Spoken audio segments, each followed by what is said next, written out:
Hi guys, నేను ఈ సీజన్లో మాత్రమే దొరికే చింత చిగురు పప్పు చేసుకుంటున్నానండి. దానికని ముందుగానే నేను బ్యాళ్ళు నానబెట్టి పెట్టేసుకున్నా. బ్యాళ్ళు శుభ్రంగా కడుక్కొని ఒక 4 కొన్ని బ్యాళ్ళు వేసుకున్నా. నేను ఒక 4 ఎండుమిర్చి వేసేసి, ఒక 2 టమాటాలు వేసి, ఒక చిన్న ఆనియన్ వేసేసి, ఇంకా చింత చిగురు కూడా కడుక్కొని వేసేసుకున్న.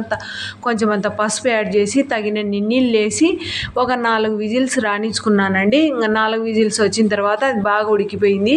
ఇంకా తాలింపు కోసం అని చెప్పేసి ఇంకా అన్ని తాలింపు గింజలు వేసుకొని, ఒక ఆనియన్ వేసేసుకొని, ఒక 2 ఎండుమిర్చి వేసి, కరివేపాకు వేసేసుకొని, 2 వెల్లుల్లి రెబ్బలు వేసి తాలింపుకి వేసిన. అది వేగే లోపు అని చెప్పేసి ఇంకా పప్పు విజిల్ పోయిన తర్వాత తీసేసి దాంట్లో కొంచెం అంతా ఉప్పు యాడ్ చేసుకొని బాగా పప్పు గుత్తి తీసుకొని ఎనుకున్నానండి. ఈలోపు ఇంకా ఆ తాలింపు కూడా వేగిపోయింది. ఇంకా పప్పు దాంట్లో వేసేసి కొంచెం సేపు అలా ఉడకిచ్చి దించుకున్నాం. మా వీడియో నచ్చితే ఒక లైక్ చేయండి.